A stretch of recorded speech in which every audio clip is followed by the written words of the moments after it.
रहे हैं, आपका भविष्य बना रहे हैं, ये बहुत बड़ी बात है। और मैं बहुत दुआएं देना चाहता हूँ उनके लिए। और समय कम है, वजीर साहब हैं हमारे, मैडम और सर, तो थोड़ा सा मुझे बोलने के लिए कहा गया तो बोलूँगा, आया हूँ तो थोड़ा सा। आप कुछ भी बन जाए, कहीं भी रहें, लेकिन कभी भी माँ बाप का अपमान मत करना। शायर हूँ, कवि हूँ, तो 4 पंक्तियों से शुरुआत करना चाहता हूँ आपके लिए कि कभी लोरी सुनाती है, कभी खाना खिलाती है, कभी लोरी सुनाती है, कभी खाना खिलाती है, अगर मैं रूठ भी जाऊं तो एक पल में मनाती है। और मेरी माँ है बड़ी भोली, तालियां उठेंगी आपके भी कि मेरी माँ है बड़ी भोली, इसे गिनती नहीं आती। मेरी माँ है बड़ी भोली, इसे गिनती नहीं आती, मैं रोटी एक मांगू तो वो लेकर 4 आती है।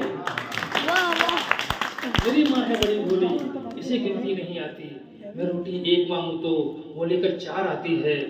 और कभी गर्दिश में पड़ जाऊं, कभी आए परेशानी, कभी गर्दिश में पड़ जाऊं, कभी आए परेशानी, मेरी माँ अपने आंचल में छुपाकर ढाल देती है। और मेरे ऊपर मुसीबत हो तो पढ़कर आयतल कुर्सी, जमाने की बलाओं को वो पल में टाल देती है। मेरे ऊपर मुसीबत हो तो पढ़कर आयतल कुर्सी, जमाने की बलाओं को। कुछ लोग जब बन जाते हैं, कुछ ऐसा मैडम करी थी, देखो बहुत अच्छी बात की इन्होंने भी कि अपना समय नहीं भूली। वो वक्त इन्होंने याद दिला दिया कि मैंने जूते चप्पल भी किसी के मतलब किसी ने पहनाए, मुझे वो याद करें आज भी, इतनी ऊंची पोस्ट होने के बाद में। तो इंसान को अपनी हकीकत नहीं भूलनी चाहिए कभी भी।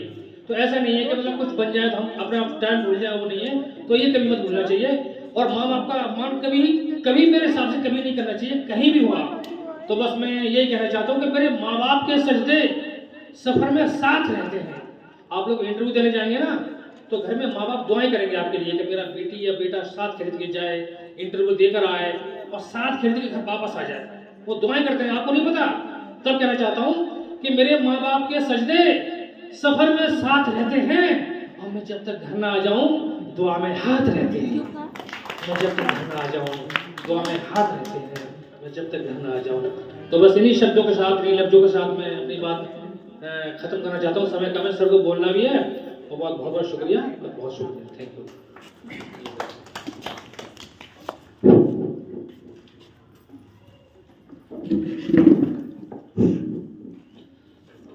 हम तो बिकने को हैं तैयार जुलेखा यूसुफ, हम तो बिकने को हैं तैयार जुलेखा यूसुफ, आप बन जाएं खरीदार जुलेखा यूसुफ।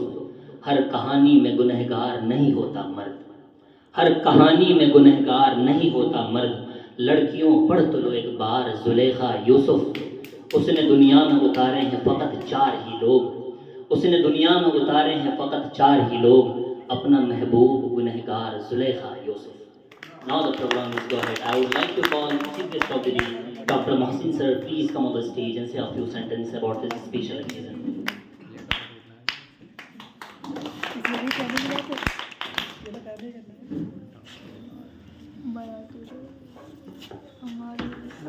अस्सलामुअलैकुम, गुड इवनिंग टू एवरीवन।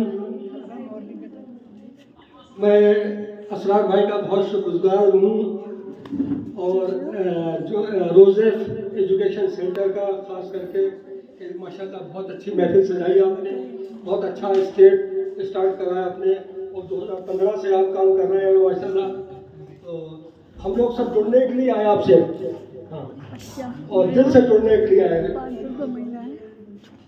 तो वैसे तो सब बातें हो चुकी, बड़ी बड़ी अच्छी अच्छी बातें हो मैम ने कही हैं, आसिफ भाई ने, वसीम बेग साहब ने, डॉक्टर साहब ने, रज़ाक भाई ने। तो लेकिन बस इस टाइम तो आपसे बात ये है फिलहाल कि आप एग्ज़ाम देने जा रहे हैं।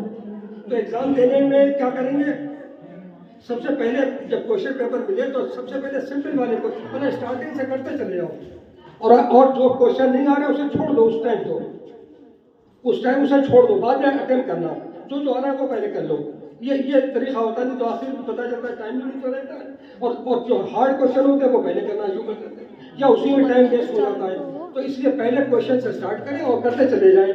जो टफ हो उसे छोड़ दें, टिक लगा दें, उसे बाद में करें जब टाइम मिल जाए। तो ये इतना ज़रूर आप लोग करें। ठीक है सब, शुक्रिया बहुत बहुत बुलाने का आप लोगों का। बहुत बहुत शुक्रिया सर हिम्मत अफजाई के लिए, आपके कीमती टाइम तो यहाँ दे रही थी। अभी जो सबसे अहम चीज़ थी वो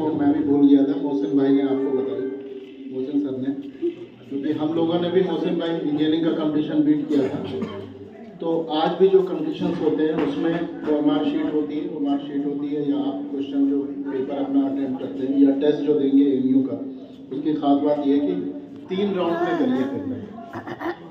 पेपर का पहला और आखिरी पन्ना फर्स्ट राउंड में आप देख चुके होंगे।